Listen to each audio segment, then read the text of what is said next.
Hi സുഹൃത്തുക്കളെ, നമുക്കിന്ന് ചക്ക ഒരു അലുവ ഉണ്ടാക്കിയാലോ.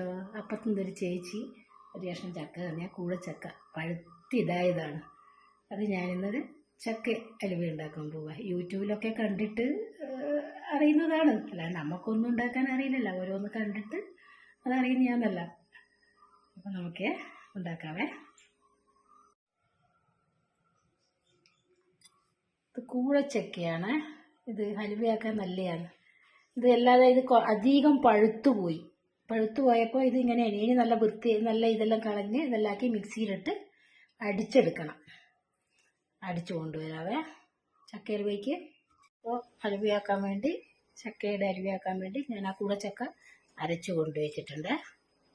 പിന്നെ കുറച്ച് ഇപ്പോഴത്തെ അടുപ്പിൽ കുറച്ചല്ലേ ഉള്ളൂ. അതിന് ഈ ശർക്കര പാവ് കാച്ചുന്നുണ്ട്.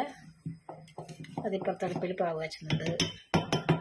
പിന്നെ കുറച്ച് തേങ്ങ കൊത്ത് നെയ്യിൽ വറുത്തിട്ട് വയ്ക്കണം.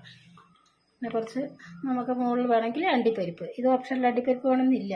ഞാനിങ്ങനെ യൂട്യൂബിലെല്ലാം വീഡിയോ നോക്കിയിട്ട് കണ്ടിട്ട് ചെയ്യുന്നതാണ്. ആദ്യം ഇത് പാന് വയ്ക്കുക, എന്നിട്ട് കത്തിക്കുക. ചൂടായി വരുമ്പോൾ അതിലേക്ക് നെയ്യ്, അന്നേരം ഇറക്കി വെച്ച നെയ്യാണ്. പാല് വാങ്ങിക്കുമ്പോൾ നെയ്യ് കുറച്ചിട്ടിട്ട് ആ നെയ്യിൽ വേണം ഈ തേങ്ങാക്കൊത്ത് ഇട്ട് മൂപ്പിച്ചിട്ട് എടുക്കാൻ വേണ്ടിയിട്ട്. ശർക്കര പാവ് കാച്ചുന്നുണ്ട്. നല്ലോണമായി വരട്ടെ.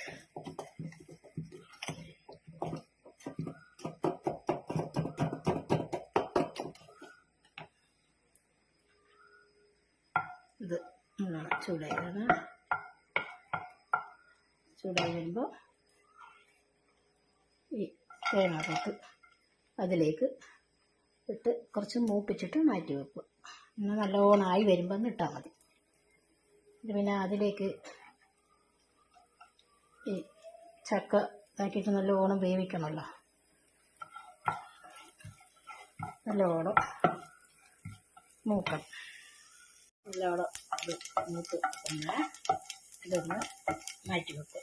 എന്നിട്ട് ഇതിലേക്ക് ചക്ക നമ്മൾ മിക്സിയിലിട്ട് അരച്ചത് അതിലേക്ക് ഒഴിക്കണം.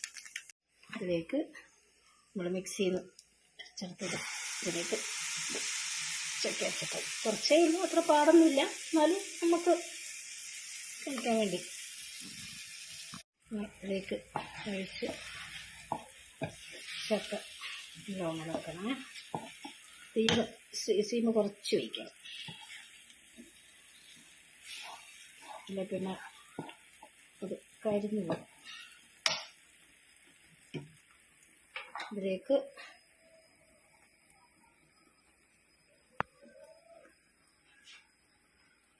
ചൂടായി വരുമ്പോൾ ആ ശർക്കരപ്പാനി അതിലേക്ക് ഒഴിച്ചു കൊടുക്കാം. നല്ലോണം ഇളക്കണം.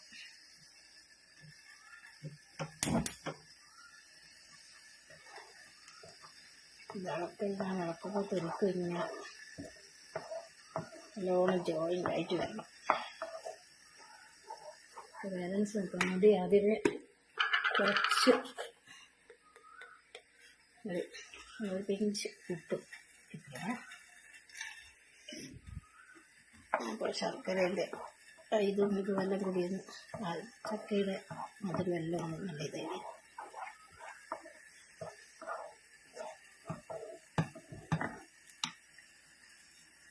വരുമ്പോൾ തിളക്കുമ്പോൾ ഇങ്ങനെ തെറിക്കും. ഇത് നല്ലോണം ഇളക്കുക. ഇളക്കി കുറച്ച് കുറുകി വരുമ്പോൾ കുറച്ച് നെയ്യ് ഇങ്ങനെ കുറച്ച് ഇടയ്ക്കിടയ്ക്ക് ആക്കിക്കൊണ്ടിരിക്കണം.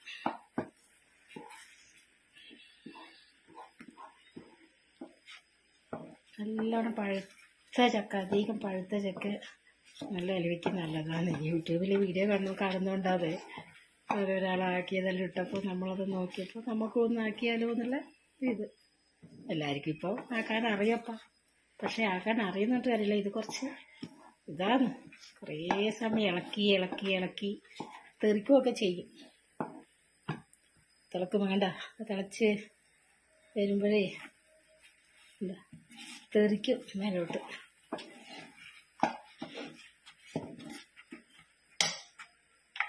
നമുക്ക് ഇടക്കിടക്ക് കുറച്ച് പാടൊന്നും വേണ്ട, ചിലർ നല്ലോണം ആക്കും. ഇച്ചിരി നെയ്യ് ഇടക്കിടക്ക് ആക്കണം. പിന്നെ കടയിൽ നിന്ന് വാങ്ങിയ നെയ്യല്ല അന്ന് ഞാൻ പറഞ്ഞിട്ടുണ്ടായിരുന്നു. ഇത് ഞാനിവിടെ ആക്കിയ നെയ്യ, പാല് വാങ്ങിക്കുമ്പോൾ പാട എടുത്തിട്ട് ആക്കിയ നെയ്യ. പിന്നീട് 1 മണിക്കൂർ സമയം ഇളകേണ്ടി വരും. നല്ലോണം ഇളകി തെറിക്കും, അതാണ്.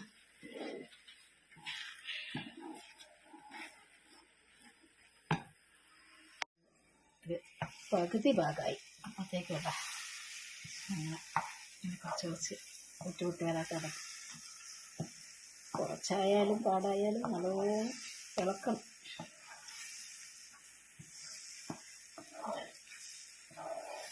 ഈ സമയം ഇതിലേക്ക് കുറച്ച് ഏലക്കപ്പൊടി, ഏലക്ക ആദ്യം പഞ്ചസാര ഇട്ട് പൊടിച്ച് വെച്ചതാണ്. അതുകൊണ്ട് ഇങ്ങനെയുള്ള എന്തെങ്കിലും ചെറുതെല്ലാം ആക്കുമ്പോൾ അതിനെ ഒന്നായിട്ട് പൊടിക്കേണ്ട ആവശ്യമില്ല, അത് ഇതിലേക്ക് ഇട്ടാൽ മതി.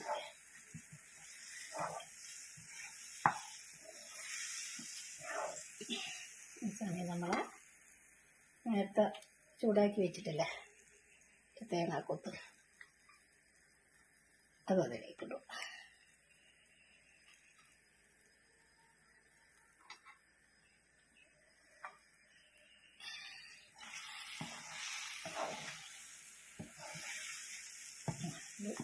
നല്ല നല്ലോണം വിട്ട് വരണം.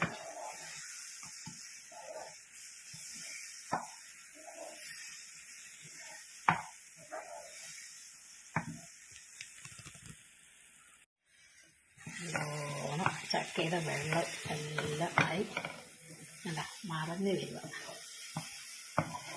അങ്ങനെ കുറച്ചും കൂടി ആയിട്ടാകുമ്പോൾ നമ്മളൊരു പാത്രത്തിലേക്ക് നെയ്യ് വരട്ടി വെക്കുക. അതിലേക്ക് ഇത് അടിച്ച് ആവിയിട്ടാകുമ്പോൾ കട്ട് ചെയ്ത് കഴിക്കും. അങ്ങനെ ചക്കയരുവ 99% ഇനി 1% കുറച്ച് സമയം കൂടി ആയി വരും. പാടാണ്, കുറച്ച് സമയം നമ്മൾ മെനക്കണം. എന്നാലും നമുക്ക് ഉണ്ടാക്കുമ്പം അതൊരു സന്തോഷമല്ലേ.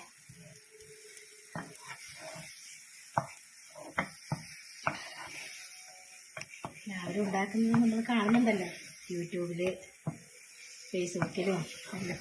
നമുക്കൊന്ന് ട്രൈ ചെയ്യാമെന്ന് വിചാരിച്ച്. ഇനി തീ ഓഫാക്കുക. നല്ലോണമായി തീ ഓഫാക്കി പാത്രത്തിൽ നെയ്യ് തടവിട്ട് ഇതിലേക്ക് ആക്കി വെക്കും.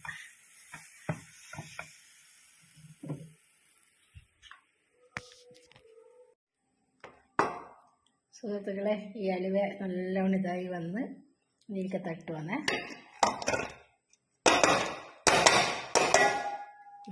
പാല് അലുവ റെഡി. സുഹൃത്തുക്കളെ, ചക്ക അലുവ റെഡി. ഇനി മുറിച്ച് പീസാക്കിയിട്ട് കഴിക്കും.